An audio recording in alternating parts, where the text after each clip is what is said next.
So today we're going to try something interesting, perhaps the beginning of a new ongoing series. We'll see. But I'd like to bring the concept of searching for the date in history to Chabad sources. So as we all surely know, or most of us know, there are the volumes of Igris of the Chabad Rebbes.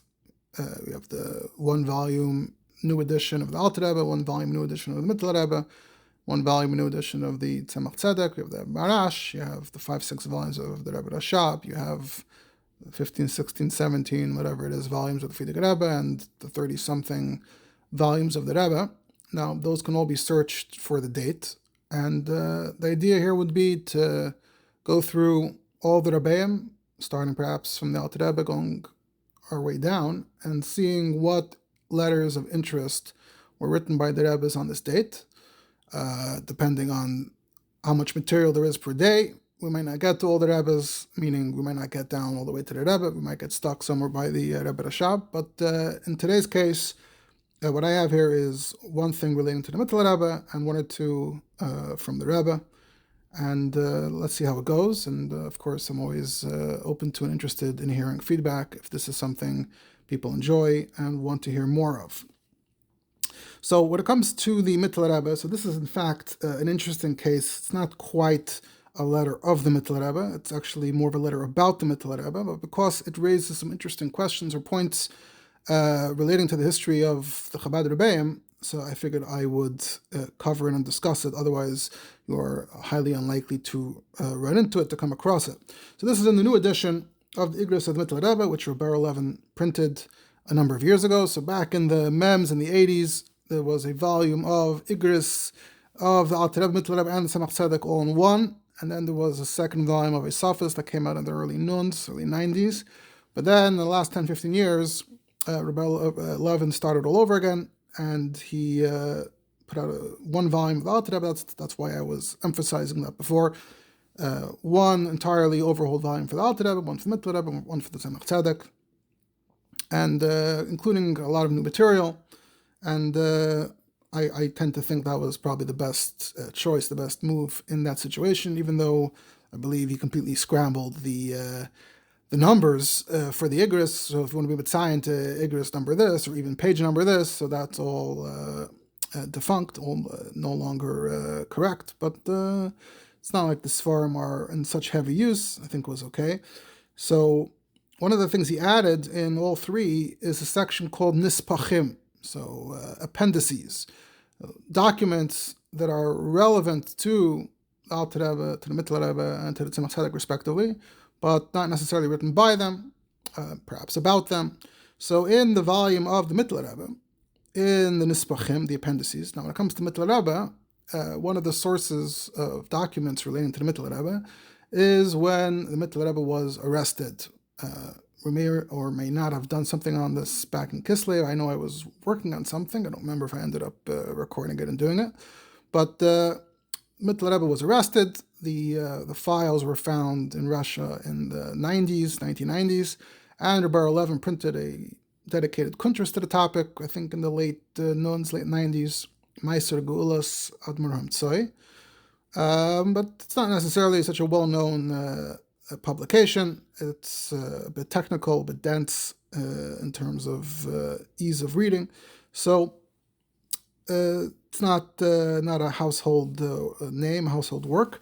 But so much of that material is also included in Igris Admor Hamtzoy in the Nispachim. So in Nispach number 6, on page 294, there is a perhaps arguably a fascinating document relating to the Mitteler Rebbe, but allow me to explain why I think it is fascinating. So what this is what he calls a shtar beiderus.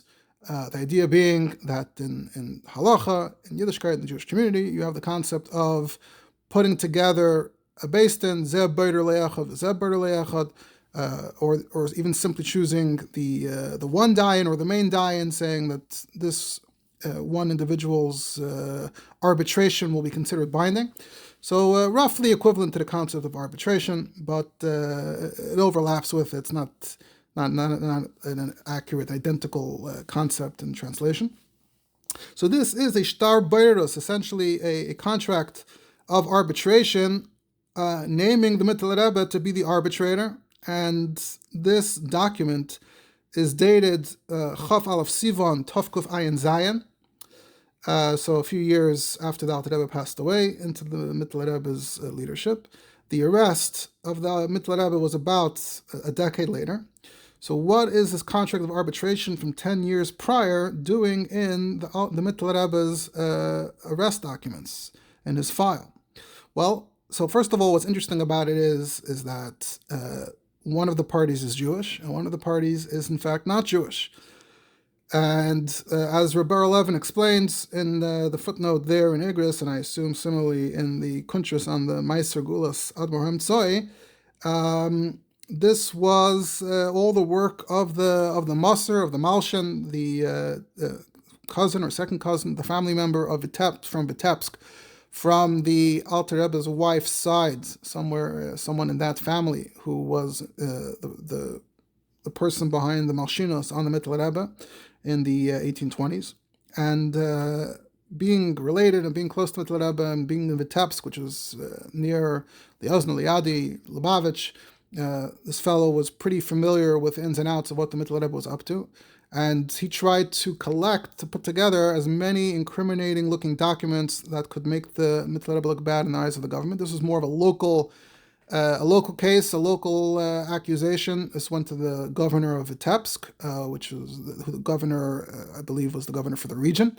So his jurisdiction covered the town of Lubavitch as well. As we know, Russia worked with districts, and Hebrew they used the word pelach, etc. So Lubavitch was under this governor, and the Malshan sent whatever documents you can find that paint the Mitteler Rebbe as being non-law-abiding in some way. We're not going to get into the entire story of the arrest and of the Malshinos and of the defense.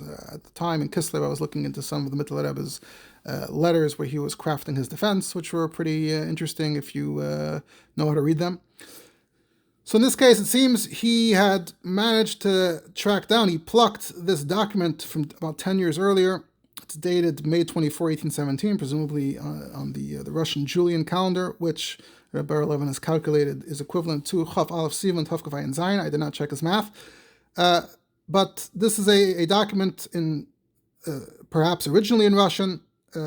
Certainly, even if it wasn't originally in Russian, it would have been translated into Russian for the government officials. So, in fact, we have a number of documents relating to Mitteler Rebbe where we don't have the original. We only have the Russian translation that's preserved in the file, but we know it was originally in Hebrew. In this case, it may originally have been in Russian.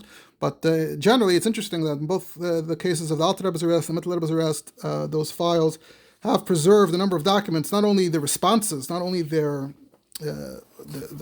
the documents they submitted, their petitions, etc., that they submitted in response to being arrested, but even actual documents that are just pieces of people's lives prior to the arrest that otherwise may not have been preserved because they wouldn't have been seen as being so important, so valuable, as possessing spiritual significance necessarily, but due to the legal significance, they were swept up in the arrest, in the research and the investigation relating to these arrests, and were in fact preserved there, and they essentially are a window into parts of life, parts of how things were done at the time that we wouldn't otherwise have. So this is one such document, and it's a document that says we're not going to. The document itself per se isn't so fascinating in its own right, but it basically says 24 May 1817 in the Pelech of Vitebsk. Signed below are the landowner, the Baal HaChuza, Ivan Litoslavsky, didn't look him up to see if he's a known individual, known figure, and a Jew by the name of Yeshaya Berkovich. And Berkovich, well, actually, I think it's saying that Berkovich owed 7,000 ruble to Litoslavsky, although maybe I'm reading it backwards, but one or the other, there was some debt involved here, and time had elapsed, it had gone overdue. And the representative, B. Drzinski, who is the legal representative of the landowner Ivan Litoslavsky, presents his client's position that he does not wish to meet Yeshaya in court. So instead, both sides amicably, agreeably agreed to come for arbitration before the Rav of Lubavitch, Berke Zalmanovich Schneer, and as he decides, so shall it be, without any appeals, without any complaints. And we signed before witnesses that we found in Lubavitch, signed Drzezinski, the legal representative of Ivan Litoslavsky, and additionally, there's also the signature of a witness, a Jewish merchant from Vilna by the name of Shmaryohu Binyominovich Berkin. So this is the document. Okay, not clear to me. I didn't go check the Meiser Gulas Hadmar. I'm sorry to see if there perchance is any more information relating to this. I'm going to assume there isn't. But the point was that the Malshin found this document and submitted this document as a piece of evidence that the Mitteler Rebbe is up to no good. Why does this prove that the Mitteler Rebbe is up to no good? Because perhaps the Mitteler Rebbe isn't allowed to be engaged in arbitration, or perhaps in particular between Jews and non-Jews. So this was a piece of what the Malshin was trying to argue, that the Mitteler Rebbe is up to no good, and particularly that he has this position that's perhaps a gray area. Is he a rabbi? Is he not a rabbi? Is he doing stuff that rabbis are allowed to do, that rabbis are not allowed to do? Again, we would probably, if we wanted to really get to the bottom of it, we'd have to do a separate discussion on that. But that's essentially, roughly in that ballpark, is what he was alleging, and this document was meant to prove that. So without getting directly into the Meiser, the Parsha of the arrest, what I want to talk about, what this made me think about again, is an interesting question, which is, what actually was the official religious legal status of the first Rebbes of Chabad, or the first Rebbes in general, or Rebbes across the Jewish world? Because obviously, probably goes without saying that most of us understand and assume that prior to the chassidic movement, there wasn't a title, a job description, a position of Rebbe. And in fact, the term Rebbe itself is an interesting term, because Rebbe seemingly was used until 100 years ago. Rebbe was, I think, the term that was used for any malamed, for any teacher. Today in English, we say Rebbe, although those who use the word Rebbe may also use it for their Rosh Yeshiva, so it's tricky. But that goes to show you how these words are tricky if you actually try to nail them down, and how they're used and what they mean. But I think the term Rebbe could be used for a wide range of things, of situations. So the word Rebbe itself doesn't really tell you much necessarily about what exactly the nature of the position is. The Hebrew term that ended up being used is Admor, although today already in modern Hebrew it's Ha-Admor. Admor became its own noun. Now you can say Ha-Admor. Obviously originally it was Adonenu Mereinu Rabbeinu. That itself is interesting. So I think I've discussed before, I don't know if it's been recorded or been posted online, but Rabbeinu is sort of the continuation of these earlier terms that you find the Tanaim and Amoraim using. Mereinu is sort of a term that was introduced with Ashkenazi Smicha. If you received the Ashkenazi Smicha, you received the term Mereinu. The first Mereinu that we know of seemingly is Maram Rottenberg, and you see it in the Rosh Tevis. He's the first Maharam Mereinu Harav Reb Meir Rottenberg. So that's around when smicha seems to have originated. We don't have any documentation pointing to what exactly happened, when it happened, how it happened, but that's an obvious piece of data, that it's Maharam or Rottenberg, and we start seeing it being discussed from around then. There was a big parsha in France, in the late Jewish yeshiva of France before the expulsion. There was a parsha with union of smicha, and but that's a totally different topic. But that's, you have the Rivash, or I believe, or such poskim from Spain, who are sort of discussing the Ashkenazi or French concept of smicha. So you have Mereinu, and then so it seems a bit like Adinenu is sort of the third term that's being added to also sort of classify to quantify that, oh, this is something additional, this is something different, this is Adinenu Mereinu v'Rabbeinu. Although I think Adonenu, it was being used already in the perhaps 100 years before the Chassidic movement, and even the Kitzer Admor for Adonenu Mereinu Rabbeinu. so it actually, when you start thinking about it, it actually gets a bit blurry, a bit questionable. What exactly was the position of Rebbe meant to be? How was it understood? How did it evolve? How was it understood then? Did it change over time, even from the early generations to the later generations? And particularly for Chabad, obviously, is our main focus here. But I'll mention, we'll refer to other groups for as a point of comparison or contrast. So, of course, we know the Baal Shem Tov. Look at the Baal Shem Tov. Start with the Baal Shem Tov. Baal Shem Tov was the Baal Shem. Baal Shem was a title, was a position, its own interesting thing. We know that even later, the Alter Rebbe was in Liyazna. The Frierdiker Rebbe mentions that there was actually someone in Liyazna who had the title of Baal Shem. There was the local Rebbe Reuven Baal Shem. But the question is, was Baal Shem even a prestigious title or not necessarily? It seems like sometimes, in some places, Baal Shem was sort of the local healer, not necessarily a Talmud Chacham, not necessarily a chashva position.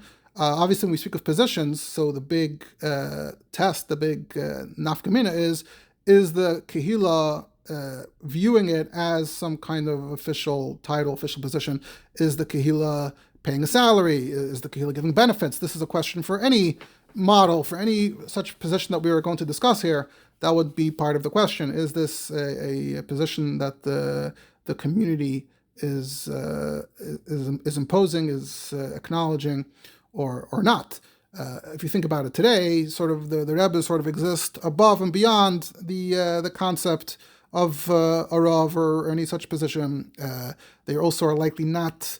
It's likely not structured as a contract with a Kehila. Rather, the Kehila is sort of subservient to them. So these are all important questions. When did that start? Was that the case everywhere? Obviously we know Rebbe at some point gathered a lot of power by the virtue of the fact that thousands of people were their adherents. So the more such power they garnered, presumably the more power they functionally received over their environs, the local community or the community surrounding them. We know at some point Rebbes were installing their chassidim as rabbanim in towns under their sway. But that's perhaps a bit later on. That in Chabad history, we see this, I think, explicitly in the time of the Rebbe Marash, the Rebbe Rashab, where you see them sort of installing or leaning heavily to install certain chassidim as rabbanim in towns under their jurisdiction. We know the Rogachover seemingly got his position due to the influence and sway of the Kapister over Dvinsk, which was a Chabad Kehila. Well, at least the chassidic part of the Kehila, which is its own parsha, its own history.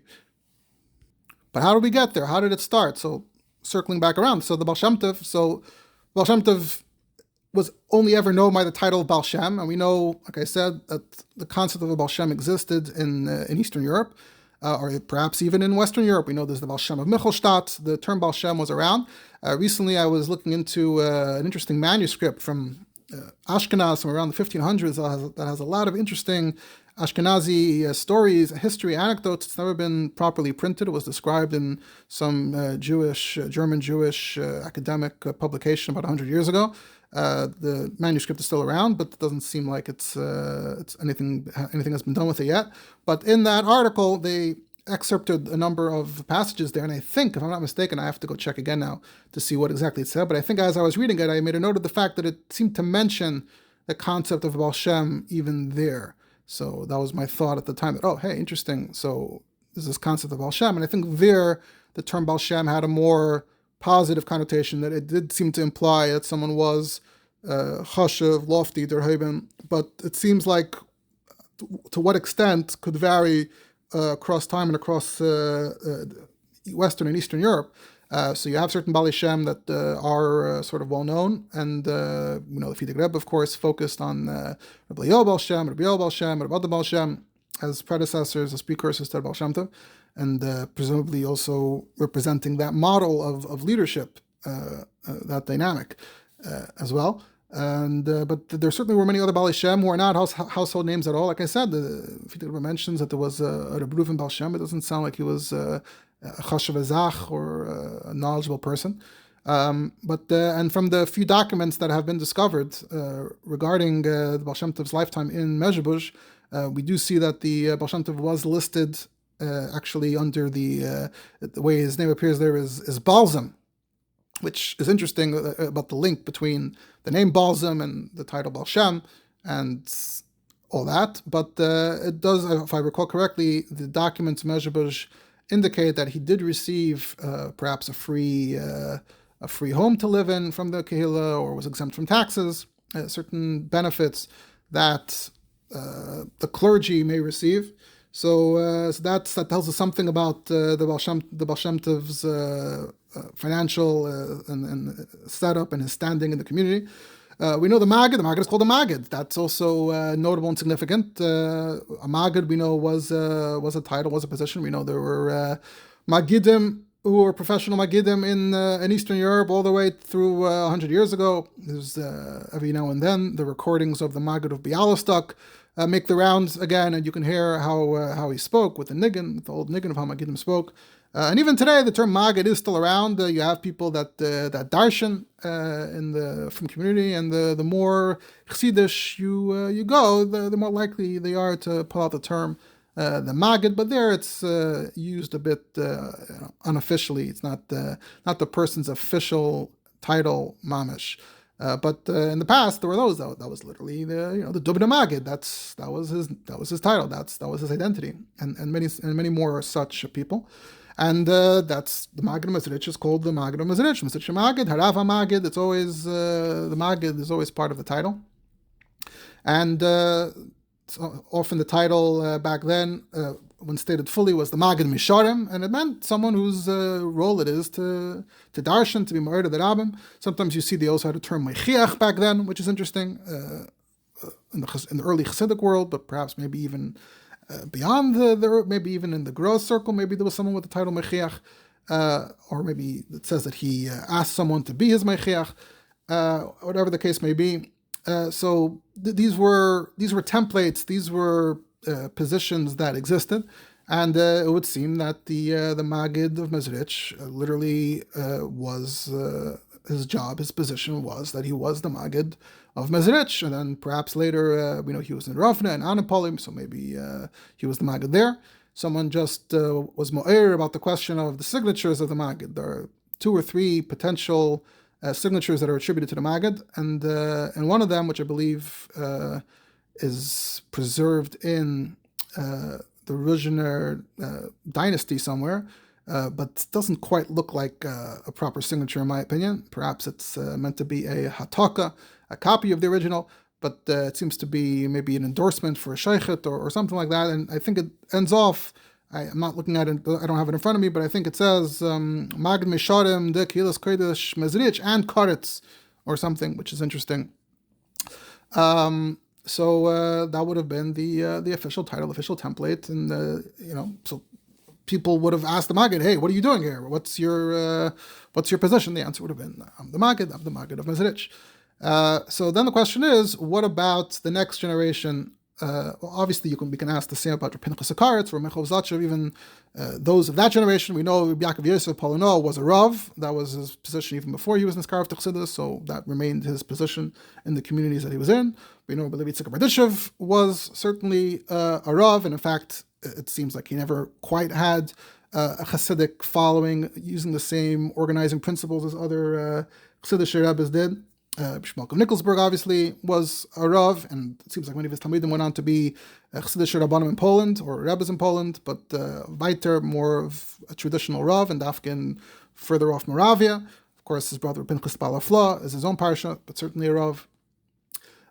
So the question is, what about other early Talmidim? So interestingly, we can compare it to Chernobyl. We know that in Chernobyl, they continued to very much emphasize the fact that they had a title of a magid. So Reb Menachem of Chernobyl was the magid of Chernobyl, and his son Reb Motel was the magid of Chernobyl, and I believe even the next generations, or many generations, if I haven't reviewed the details, but if I'm not mistaken, I think as late as the early 1900s, certainly many within that dynasty, when if their father passed away, one of the steps they had to take to assume the position was they would receive a ksav magidus.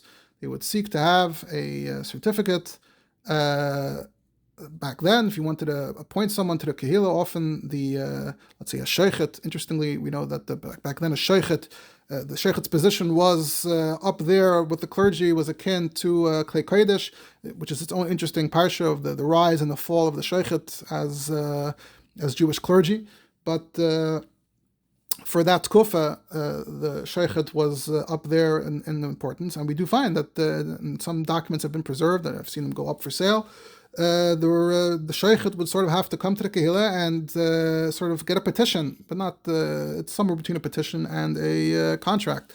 And they would get people to sign. They would try to get Reiv Minyan and Reiv Binyan, the majority of the people, and the chashiva people, the leaders, to sign off that they wanted the sheikhet to be the sheikhet, and that was how the sheikhet became the sheikhet. And then their position was, hopefully for them, impregnable, and you couldn't kick them out, and no one else could move in and be Masa Gvul, etc. So the same goes for magid. When it comes to the descendants of this dynasty, I believe the standard through the early 1900s till the revolution was that they sought to receive a ksav magidos that was signed by many people, and there was a point of pride of how many people signed or how many ksav magidos they got, because at that point, being a Rebbe, you sort of had multiple communities that were under your sway. So perhaps each community sent you a ksav magid saying, okay, you're the magid for this entire region, so we are sending you a ksav magidos that declares you the magid that has power, jurisdiction over us. And that was, we spoke perhaps recently about the term hiskashrus. That was, I think, in Nissan on the other channel. We did a discussion of the history of hiskashrus and the ksav hiskashrus, and sort of the same context. Ksav hiskashrus meant a contract, and in the context of a Rebbe, it can mean sort of appointing the Rebbe, a contract appointing the Rebbe to be the Rebbe. So in Chernobyl, it was called ksav magidus because they were all submitting that they are accepting the magid to this Rebbe to be their magid. And it's not just Chernobyl, but a few months ago or a year ago or whatever, I was looking into the life story of Rabbi Yeshua Heschel of Monastrich. I don't know if I'm pronouncing it 100% right, but something like that, who came to America around 100 years ago, was saved from Ukraine. And interestingly, he wrote a bit of a biographical chapter on himself, which is rare in the Rebbe world. And if I'm not mistaken, one of the things he takes pride in pointing out is the kisvei magidos that he received when he was also appointed to the position. I don't want to try to guess or remember which Seychelles they ultimately come from. I'm not sure if it's Karetz or I'm confusing it, but another Ukrainian dynasty where also you see that the magidos was still the model that was used in Ukraine, in Volyn, which is where Chassidus started, where Chassidus originated. So it seems that in that region they sort of stuck to that model of the Rebbe as the local magid, but not just the local magid, the magid with sway over however many communities seek to be under their sway. So that's one point of comparison, of contrast. But to look elsewhere for other points of comparison and contrast. If you look in the Polish, Galicia, Hungarian world, we certainly seem to find cases of Rebbes who are very clearly also the Rav of their community. And this seems to have been the case certainly with the Divrei Chaim of Tzanz, and with all of his descendants, at least as long as they lived Taka in Poland, Galicia. It seems like that was part of the position was that they were the Rav and the Rebbe, and that was the model that they adhered to, that they followed. It seems like that was the case with the Teitelbaum family as well in Hungary, which is how you end up with Satmar today, and you hear the term the Satmar Rav more than you hear the Satmar Rebbe, although depends who's talking, depends how they want to say it, but you tend to see for those that had the title Rav, it's much more likely that they are also known often, certainly within their community, as the Rav, Satmar Rav, the Tzanzer Rav, etc. So this is clearly another model that was very common and very popular in other regions. And then perhaps you had either perhaps later on or maybe even earlier, I don't know, what was the official title in Karlin? I don't know, I didn't go check. But obviously it seems at some point Rebbe, Admor just did turn into its own thing, and then you have, I would assume, many dynasties where there was no official title of Rav or Magid, and yet they were still known to be the Rebbe, the Admor, as we would call it now. Not sure at what point, if they would have said the Admor, or when that started, but like I said, certainly in modern Hebrew today, that's the term that's used. But I believe in bells as well. They were very particular that they had the title Rav, the bells of Rav. I believe throughout the dynasty in Poland, it was also very important to them. So this is all some important context to keep in mind, to consider when we return to the question of what exactly was the story and was the status of the Chabad Rebbes. And I would like to argue that, and I don't know if this point has been made clearly before, although maybe you can find a zeichel davar. I would like to argue that certainly with the Alter Rebbe, we have evidence, at least initially in the Yozne, that he had the title of Magid. But I would like to argue that perhaps the Alter Rebbe, the Mitteler Rebbe, and maybe to some extent even the Tzemach Tzedek and the Rebbe Marash, were sort of implicitly understood to have the title of Rav in the towns that they lived in and beyond. And the more we investigate, certainly the Alter Rebbe and the Mitteler Rebbe, and we look at these documents, the more it sort of seems to become clear and almost obvious that that must have been the template, the framework that they were understood to be filling at the time. So let's take a look at the Alter Rebbe. Well, let's take a look at the Mitteler Rebbe just now. We said that people are coming to Mitteler Rebbe for Boirus, right? So the later rabbanim, clearly, I don't recall hearing that even the Tzemach Tzedek and on were involved in Boirus. Maybe I'm forgetting something about the Tzemach Tzedek. Let's start later from the Rebbe Marash and on, Rebbe Rashab and on. I'm not aware of being in any such involvement in Boirus. Being involved in Boirus is sort of a Rav-like occupation, activity. Seems like something a Rav would do.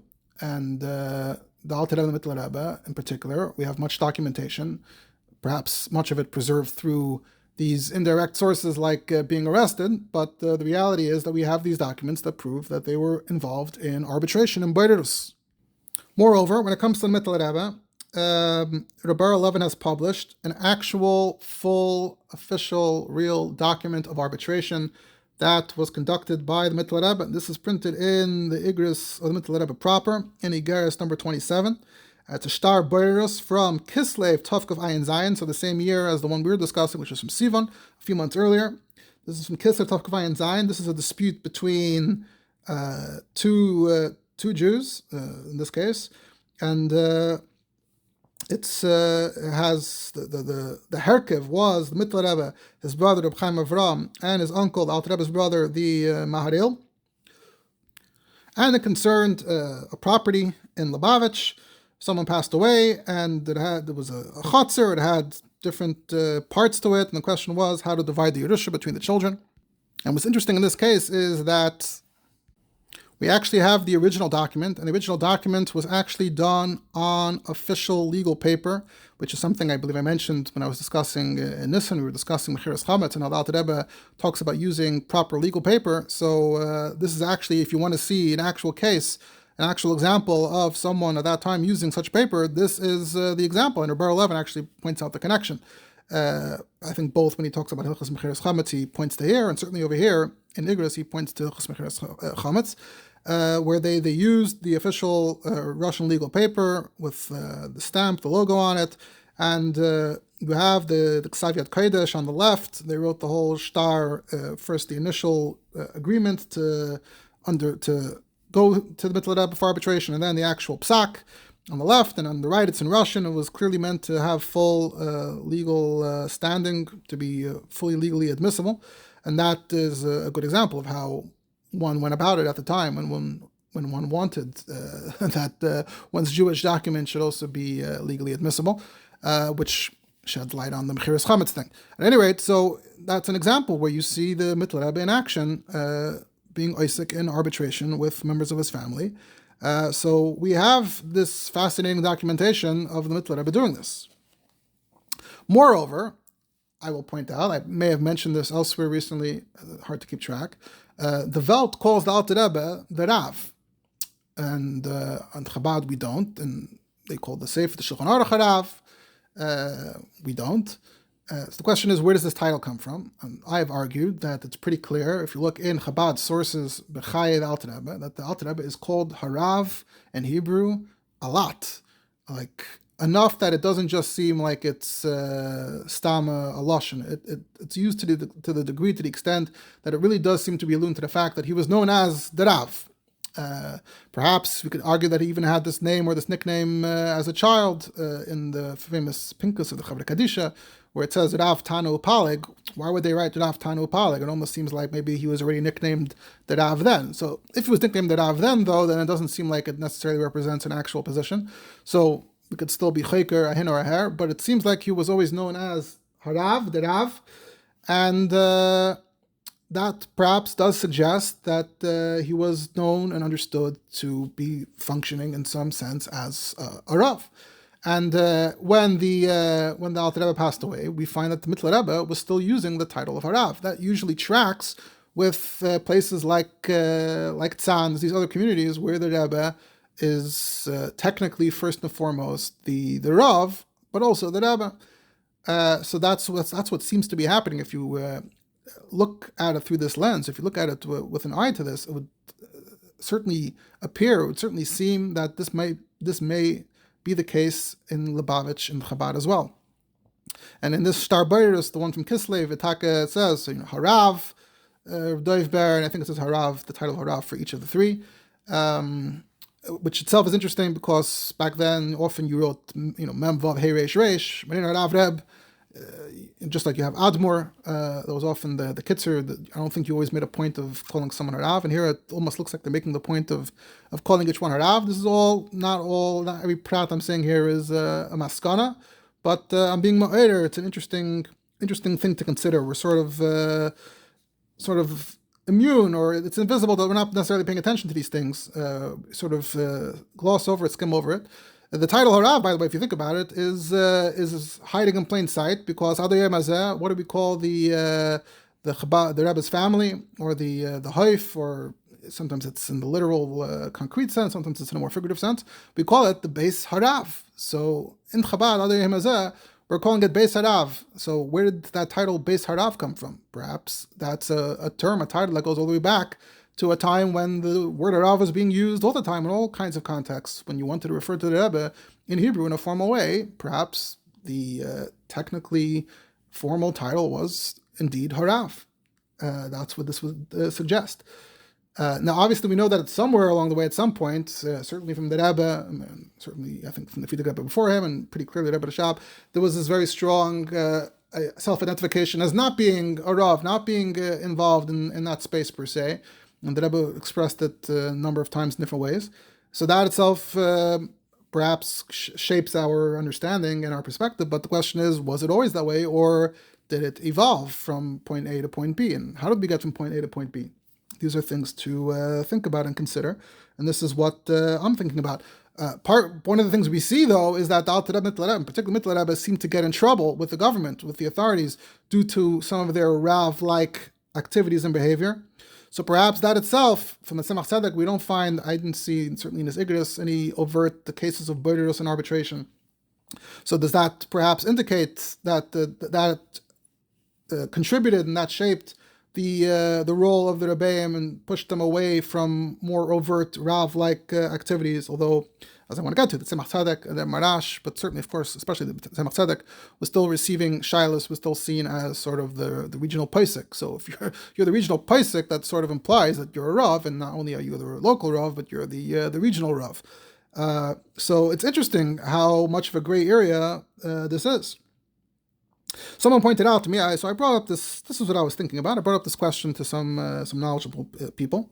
So some of them pointed out a few additional sources, which I'll mention. I'll mention some of them.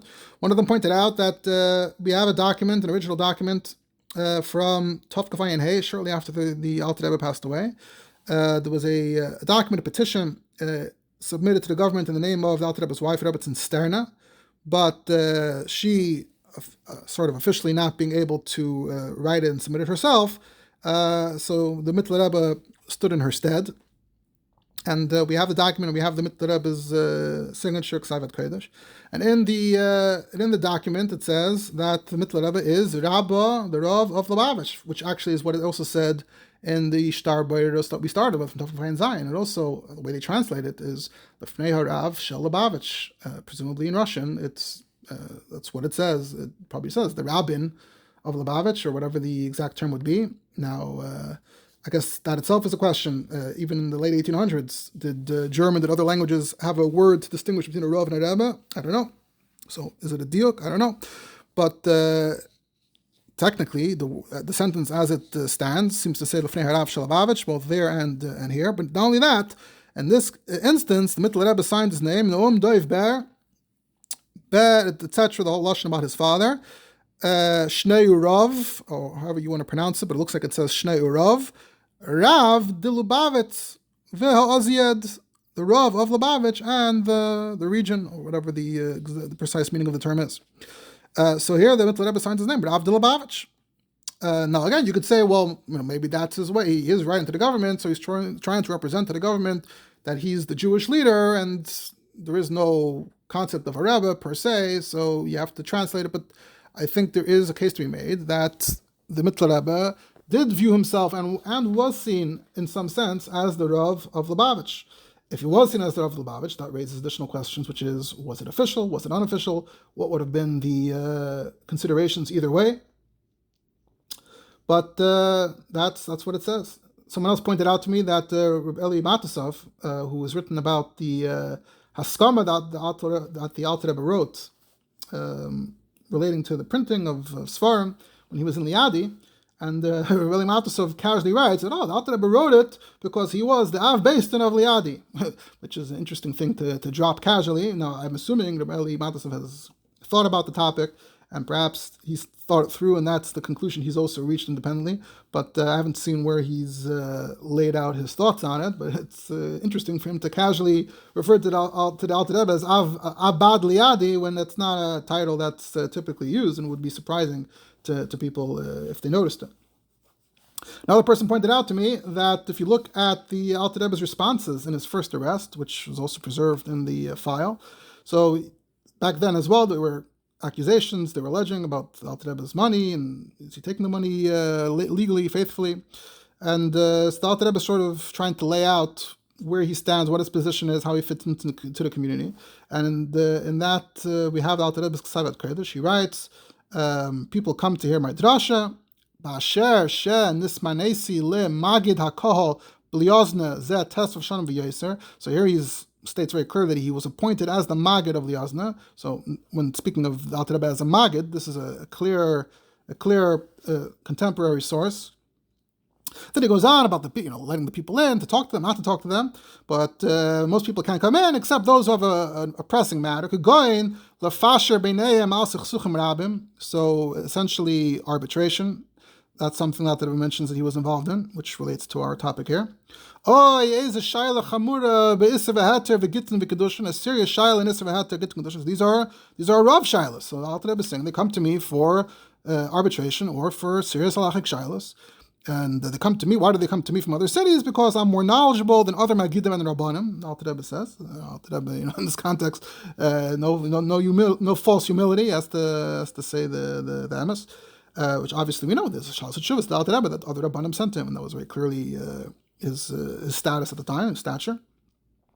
And I don't take money from people except if there's arbitration. So then once they come home and they're happy, so then they could send me, but I don't charge them. I don't request. I don't bill them. And he says I also got a set income from the kupa, from the community funds of Liozna, a few ruble per week. Kanog b'chol hayoris Yisrael lefarnes hamagid shelahem v'hameir lahem Isser v'heter, to support their magid and to support their meir Isser v'heter. By saying meir Isser v'heter, it sounds like the Alter Rebbe is essentially saying that he serves as both the magid and the meir hira for Liozna. Interestingly, we know that in the time of the Tzemach Tzedek, there was a mat, a meir hira, which is like a level lower than the Rav, the one who actually sits and answers all the shilas. So there was one in Lubavitch. We know that in other kehillas as well, often the Rav could be one position versus the Matz is another position. The community could just have a Matz and not a Rav. I guess sometimes perhaps a rav, and not necessarily a matz. But we know certain famous rabbanim were not really sitting and answering the basic shilas. That was the matz's job. The rav's their job was to sit and learn. The job was to be involved in bigger stuff. So it's also important to understand these distinctions. So it's interesting that we find that there was a matz in Lubavitch that the Tzemach Tzedek was interacting with a lot. So we sort of know that Tzemach Tzedek certainly wasn't answering the basic shilas. But it's not clear necessarily, it wasn't immediately clear to me, if we know of there being a matz or of in Liyazna when the Alter Rebbe was in Liyazna, or in Liad when the Alter Rebbe was in Liadi, or in Lubavitch when Mitteler Rebbe was in Lubavitch. It's not fully clear to me. There are some chassidic shemaises about someone locally, the Alter Rebbe, when the Alter Rebbe lived in Liyazna or Liadi, someone local passed in the Shaila, and they came to Alter Rebbe to ask the same Shaila, which suggests there was someone else, but also suggests they would come to the Alter Rebbe as well, perhaps. So these are interesting questions that need to be ironed out. What exactly was the dynamic? And certainly in the Yozna, it sounds like he was back to the question of how did the Kol see it, or what was the legal, what was the financial setup? It seems like the Alter Rebbe was certainly the official magid, perhaps even a matzah or a rav.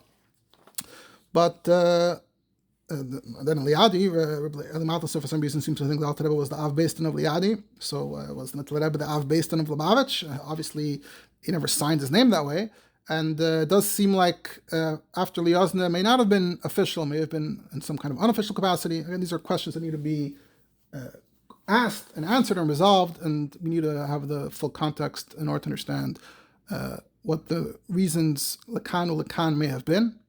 But the notion that a Rebbe and a Rav are obviously two completely different things is perhaps anachronistic, a misnomer, and confusing when we have to return to this point in time and figure out what exactly their status, their position was. We certainly find that the Mitteler Rebbe, even though it's hard to ask whether he was seen as a regional posek the way the Alter Rebbe and the Tzemach Tzedek were, but we do find from various sources, including original contemporary sources, the Mitteler Rebbe also received shilas.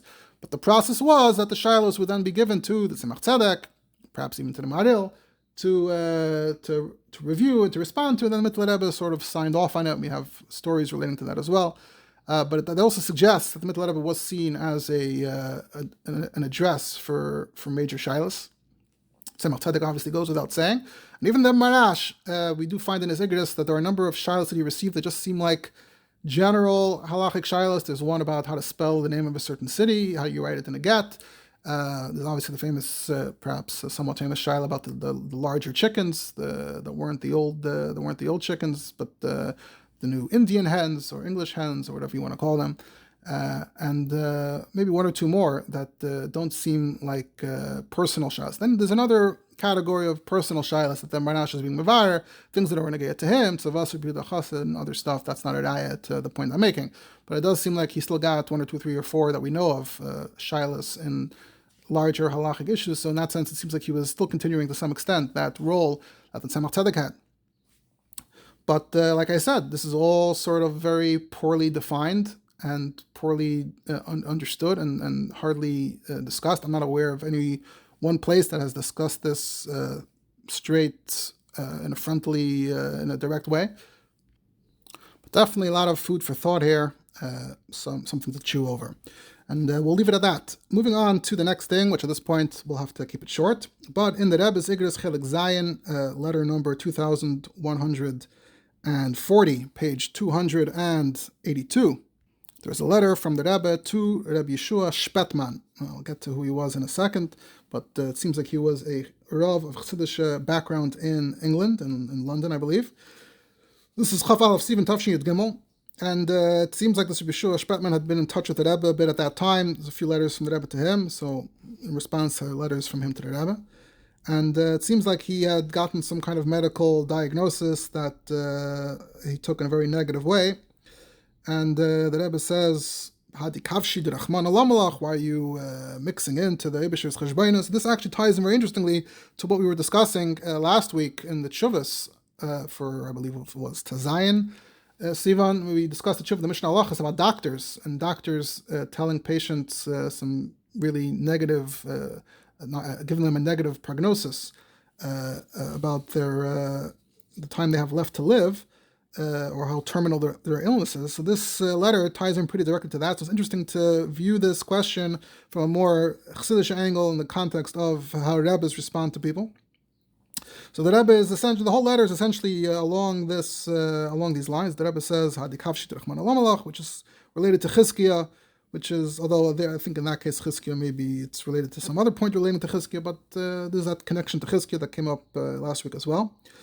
And the Rebbe says, Nisim, even though the Rambam says Hashem doesn't do a nes for an individual person, and the Rambam's Shita Mahalach philosophy on Nisim and Ashkacha, but the Rebbe says we've seen Nisim Yotzim Miderech HaTava even for individual people, Befrat very recently, and Befrat when it comes to the body, and there are many mistakes the doctors make, and there are always new medications, so you can never give up hope.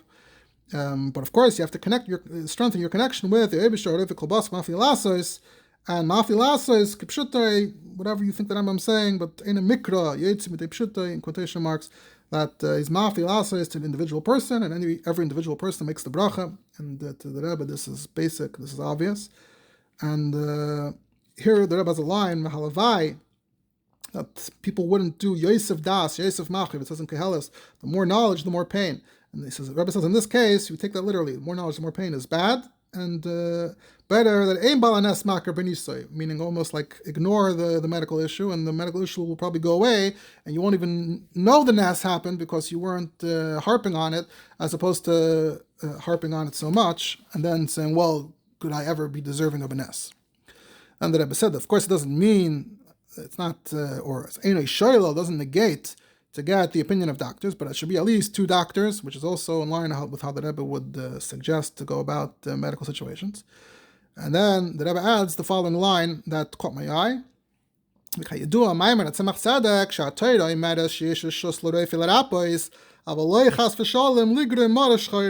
Tzedek said, it's well known that Tzemach Tzedek said, the Torah gives reshus to the Reife to heal, but the Reife has no reshus to cause a person to be depressed. So this mamish ties in directly to what Rabbi Menashe Klein was saying in more halachic terms, and here the Rebbe is saying it in sort of as a chassidic memory, something that Tzemach Tzedek said.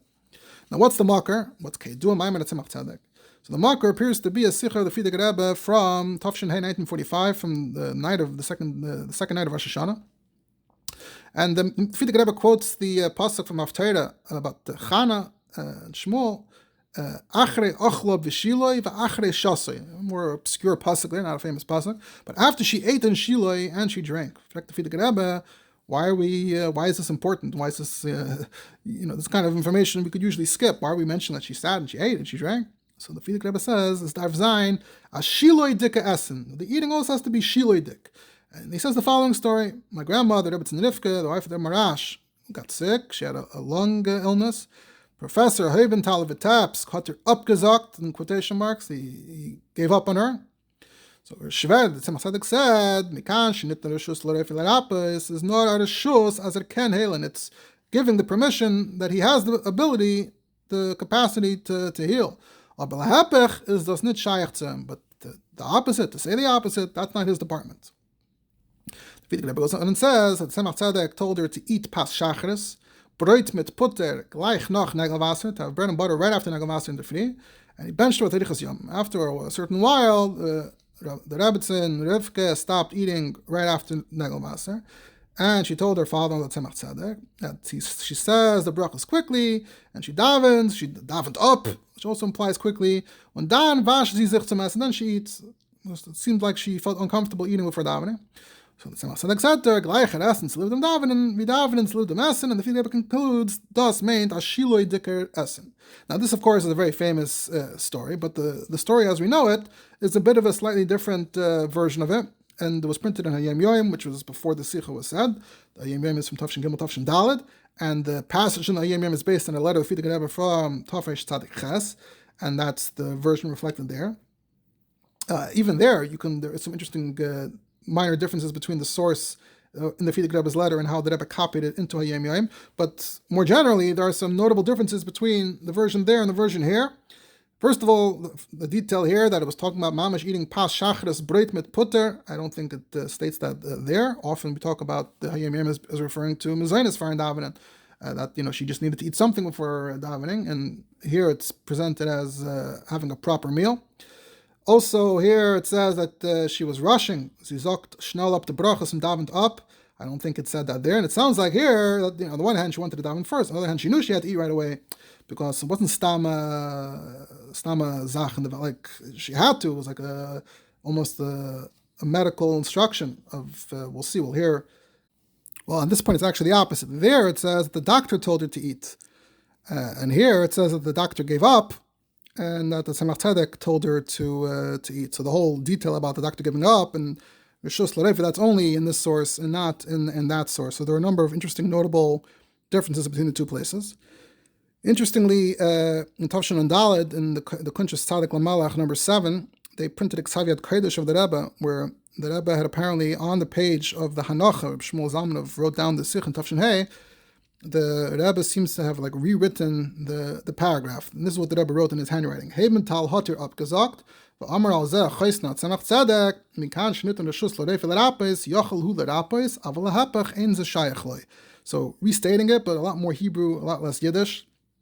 From the context there in Tzadik Lamelech, it seems like it's related to the Rebbe's intention to continue with the Hayom Yom, even after the first one, that it may have been intended to be a yearly thing. We know that Rebbe had a Chayveris with additional Pizgamim that he collected, but then it never turned into another volume of a Yom Yom.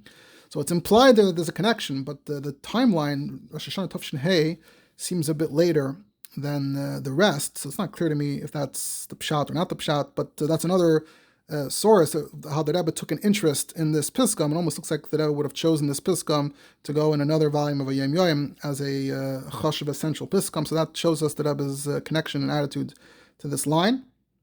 The Rebbe also repeated it in Tavshin Tezayin, Taka also on Beis Rosh Hashanah, which suggests that the Rebbe may have been looking at the Sicha of Beis Rosh Hashanah Tavshin Hey, sort of before the Farbrengen, before talking as a source of material. I think you can see that in many cases, in many years, the Rebbe would be looking at Sichas of the Rebbe from that date, from however many years previously. So the Rebbe weaves it in there into the discussion that person has to be gesund, and even if the doctors give up, it's nicht negay, like the Tzemach Tzedek. Here the Rebbe says, a Yid came and said that the Doktorim haben nur abgesagt. And the Tzemach Tzedek said, steht, Rappe, mir kann schnitten den Schuss für Rappes, hat ihm die Teure gegeben den Schuss auf Helen, aber Beschaß hält nicht, nor sagt ab, jamalt is ois Macher. He's not a Macher anymore, is God ma Pashut, and hat kein day in it. I saw that in one of the Kavtzim many years ago, someone pointed out that here the Rebbe says, Ustama Yid, and in Tavshin Hey, the Rebbe says, Rebbe Tzunivke, but the way it's said there doesn't stem so much with the way the previous version of the Rebbe Tzunivke story. So are there multiple stories here? What's going on? So that's not my derech in being chayker the stories of the Fidik Rebbe, but it's interesting that you see sort of three different presentations of the story. And this is something that the Rebbe actually mentioned. If you start looking through Igris, you'll see that the Rebbe mentioned it many times, although it does not seem like anyone was ever mitzayin to all of them in one place. It's not like every time it's in Igris, they're mitzayin to the previous time the Rebbe says it.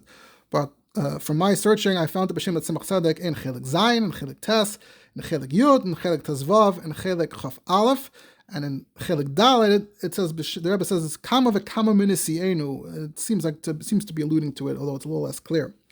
But in Chelik Tezvav, which is one of the ones I just listed in Igaris number 5499, the Rebbe writes, Lepelesh shekanir nishmat mizichroinoi piskam admar tzemach tzedek b'diuk maimer nazal atayr nitner atayr nostan shos, or however, I guess in this case I would think it's nitten or nitna, but here it sounds like you're reading it as atayr nostan shos l'reif l'rapis. He was medayek l'rapis yesh l'reshos v'leichas v'shalom lif oil nemichos ruach. And here the Rebbe repeats similar points to the ones that he raised in the one we quoted before, that they're always inventing new treatments and finding new medicines. So it makes even less sense in this day and age to predict the future the way you're writing it. And the Halavai should have B'tachin, that the Rebbe has Hashgacha Pratis, also emphasizing that Hashem has Hashgacha Pratis. Hashem intervenes in individual people's lives, which some people didn't necessarily fully accept. I think today it's less common to think so. But maybe back then it was more common. It wasn't that every Yid believed Mamash and Hashgacha Pratis in that way. And then in that letter, the Rebbe says, but of course there should be something with Chatava, so you should look into a vegetarian diet, which is interesting. I don't know what the context was, what the machla was, but that's what the Rebbe suggested there. And in two of the other letters as well, the Rebbe's nusach is Avaloi chas v'shalom machen shver oifen hartzen. So the one we started with, the lashon was Avaloi chas v'shalom ligrim marashchayda. But in two or three of them, it's nit machen shver oifen hartzen loy lif oil nemichus haruach. It's not a doctor's department to make you feel bad.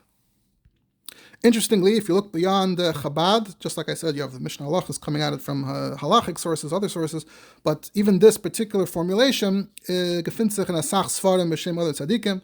I saw it the Imre Shol of Magid, the one who survived the Holocaust, brings the b'shem his Zayda of Zvolim, who was about the age of the Tzemach Tzedek's children. He writes that it happened by my Zayda, that someone came, and my Zayda said that Shus l'reif l'rapis, not to be miyayish. And a bunch of Sfarim say it b'shem the Gra as well, and other Sfarim say it b'shem others. So it definitely is a vart that was definitely out there b'chlal. So perhaps many people arrived at the same formulation. Of course, the actual concept of nitn rishus l'reife in Torah and Halacha has a lot more to it and can be discussed from many angles. We're not going to get into it now. I'll just point out that Rebbe's line beforehand in the letter that we started with, it would be better not to have Yosef Das, etc., which is Yosef Das, Yosef Machav, more knowledge, more pain, and better to be more oblivious. So I didn't find anywhere else where the Rebbe uses this line. The line stood out for me. I didn't find that the Rebbe uses this line anywhere else. What's interesting is that the Rebbe actually uses the line Yosef Das, Yosef Machav a lot, but interestingly, the Rebbe almost always uses it the opposite. The Rebbe would use it as sort of a positive formulation. Yosef Das, Yosef Machav. What's pshat? Yosef Das. The more one accrues knowledge in Torah, Yosef Machav, then you start noticing what's pasnish, what's wrong, arum. So it gives you more knowledge in a good sense and more pain in the good sense that you are now pained by things that are nicht wie es darf zu sein. I never noticed that the Rebbe uses this before, but once I came across it now, and I looked, I saw that Rebbe uses it a bunch of times in Igris, and then a bunch of times in Siches, mamish, I don't know, between 10 and 20 times that the Rebbe said it throughout the years. That ad kedekach, you could count it among the Piskamim of the Rebbe, that he chazed many times, and it would be interesting, at least in one place, the Rebbe writes, like in a Maina, Echad meha biyurim al zeh, one of the biyurim on the pasuk, because the pasuk seems to have this negative, Keheles, or much of Keheles has this negative tones. Here it's saying, the more you know, the worse off you are. It's better not to know anything. There is that notion, that concept is out there today as well, that better to be ignorant. So that's what the literal, sort of tone of the pasuk seems to be. But the Rebbe is saying, more positive taitcha is Yosef Das is good, Yosef Machav is good, because then you know what's right, you know what's wrong. So it'll be interesting to figure out what the mucker for this might be, because the Rebbe seems to be perhaps quoting it from somewhere. And like this is a taich that Rebbe liked, the Rebbe repeated it a lot. So that itself was interesting to me. About the person receiving the letter, Rabbi Yeshua Spetman, if you search his name, Google his name, whether in Yiddish or even in English it's spelled SZPETMAN, you'll find that a number of websites, blogs relating to Jewish history in England have written about him. And we find there are other letters from the Rebbe to him. One of the letters the Rebbe writes to him about thank you for your konteresim, of your articles, your drashas for Shoshana Yom Kippur, and the Rebbe even sends a few comments back. So another interesting individual. I like to collect some of these lesser-known rabbanim individuals that Rebbe had a kasher with, a shaychus with. It's interesting to actually pay attention. Recently, I don't think it was something I recorded, but there's a sefer, Chassam Sefer B'nai Doirei. Someone made a sefer of all the people that the Chassam Sefer interacted with, so it'll be interesting to have something similar like that for the Rebbe. So you have Siach Sarfi Kodesh, you have some of these, but they're focusing on collecting everything that the Rebbe wrote to people of note. But it would be interesting just to focus on the people themselves that Rebbe interacted with. And Shemin Sassim Chavirach is also sort of doing a slightly different thing. At any rate, it's interesting just to see the people that I've interacted with. And I had one more letter here prepared, but at this point we've reached pretty much the maximum for our allotted time here. So with that we conclude, and again I'd love to hear your feedback. Obviously the focus or the amount of time we spend on one letter or more than one letter, or the fact that this took an entire hour isn't necessarily mukhrach, it could be half the time, but happy to hear people's thoughts and feedback on this concept and on the possibility of it being an ongoing series.